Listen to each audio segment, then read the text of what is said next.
Will Iowa survive the new Big Ten? Welcome into the Voice of College Football, discussion, debate, and analysis with you here each and every day. We appreciate you stopping by. Please like and subscribe. Breaking down schedules across college football. We've started in the Big Ten. Please check out the videos down below. All right, Iowa, mainstay in regards to fringe contention in the Big Ten. Kirk Ferentz has been the dean of college football coaches, not just in the Big Ten, going back to 1999. Iowa pretty much lives at 8-4. They were the best program during the latter years of the Big Ten Western Division, but now the Big Ten West is gone. And you say, Mark, you're a year late on this analysis. Of course, we did have no divisions, and Iowa had to compete against the 18-team Big Ten in 2024. Yes, technically they did. Iowa's two opponents, though, from the old Pac-12, Washington, a 6-win team that lost 7 games, and UCLA, a team that defeated Iowa in an upset at the Rose Bowl. The Bruins were 5-7. It's a much different look for Iowa football on the schedule, and we are comparing the 2024 schedules with the 25 edition for each team across college football. Let's look at the Hawkeyes taking on the mighty Albany, whoever they are, 4-8 football team in 2024. This game on August 30th in Iowa City. Jared Verse is what we know about Albany football at this point, but he is off, of course, to Florida State, then the NFL.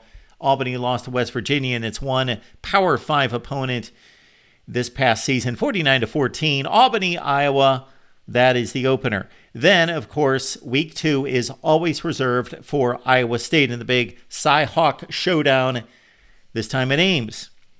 Iowa leads the series 47-24, but they lost it on a last-second field goal in 2024, 20-19.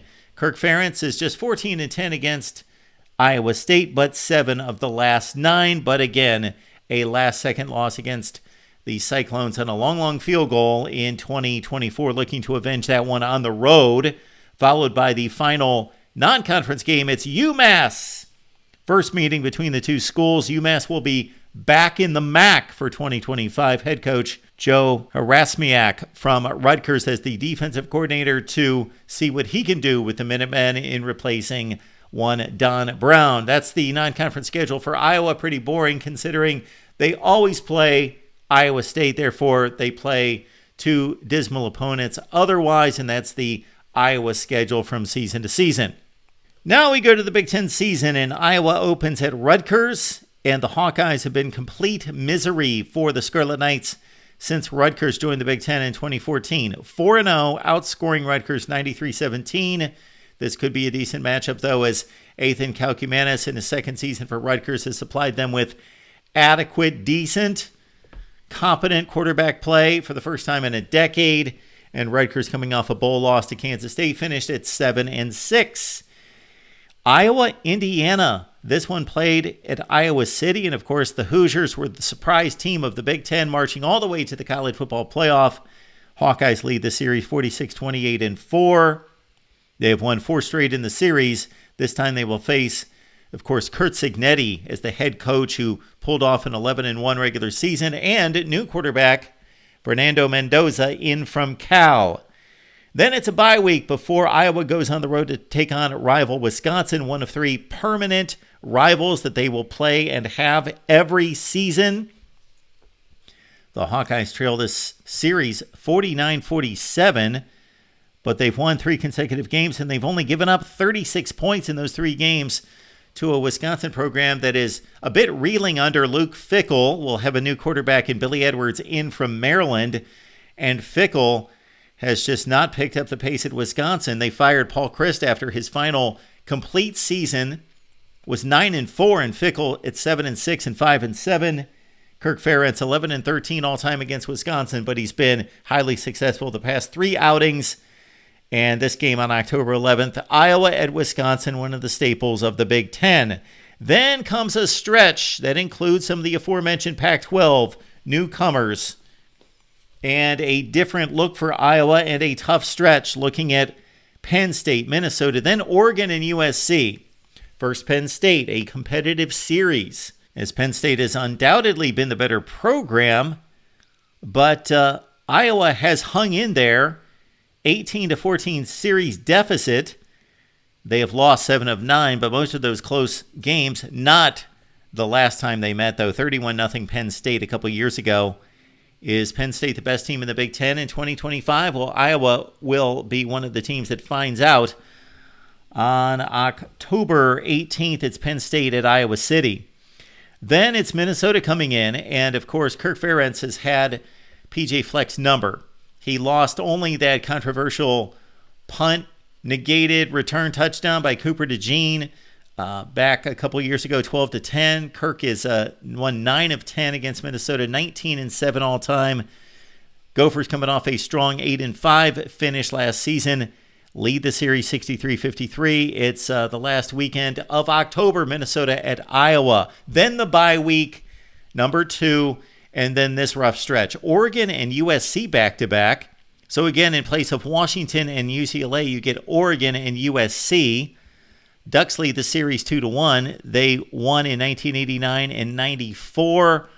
Most likely the quarterback winner is going to be Dante Moore replacing Dylan Gabriel. Moore, a hot shot, a 5-star from UCLA, has transferred to Oregon a season ago, now has a year in the Duck system. And again, he most likely will be the starting quarterback and fairly seasoned at this point of the season. Iowa at USC.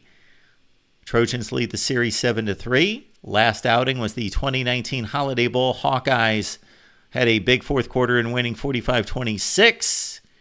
The meeting before that was the 2003 Orange Bowl. That great Iowa team that went undefeated in the Big Ten was trounced by USC in the Rose Bowl. Jade Mayava leads USC most likely at quarterback as they take on the Hawkeyes at the LA Coliseum. Then we've got a game against Michigan State. And, of course, they pulled off the upset against the Hawkeyes last year, 32-20, with Aiden Childs giving the Iowa defense fits. Hawkeyes lead the series a tight one, 25-23-2 all time. That sets up the rivalry game. This one has been designated by the Big Ten as the game involving these two programs. Iowa at Nebraska. Huskers lead the series still at 30-22, but the Hawkeyes have won 9 of 10.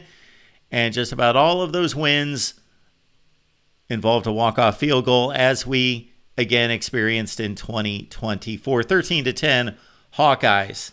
Now we play the comparison game in looking at Iowa's Big Ten schedule in 2024 versus 2025 and whether the Hawkeyes face a more difficult challenge in the Big Ten this year or whether the load is lightening. 4 of the opponents in the Big Ten are exactly the same.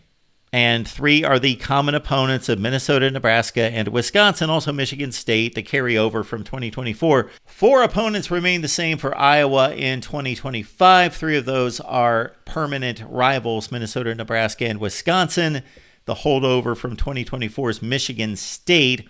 Those 4 schools went a combined 14-22 in the Big Ten in 2024. All right, here's the difference. This season, Iowa will play Oregon, Indiana, Penn State. Ouch. Also, USC and Rutgers.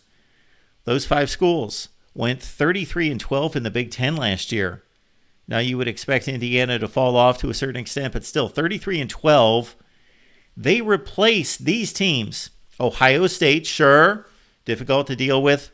Eventual national champions. Hawkeyes lost by 4 touchdowns. Otherwise, Washington, UCLA, Northwestern, Maryland, all under 500, both inside and outside the Big Ten.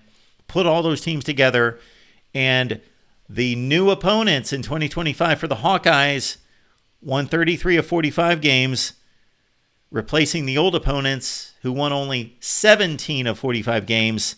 So it looks to be a more difficult schedule for the Hawkeyes to navigate in 2025. Keep in mind, we talk Iowa football with all of you each and every Tuesday at 5:30 Eastern, 4:30 where it counts, with Corey Bretta from the Hawkeye of the Storm. Please join us there. We take your comments and questions right here at the Voice of College Football.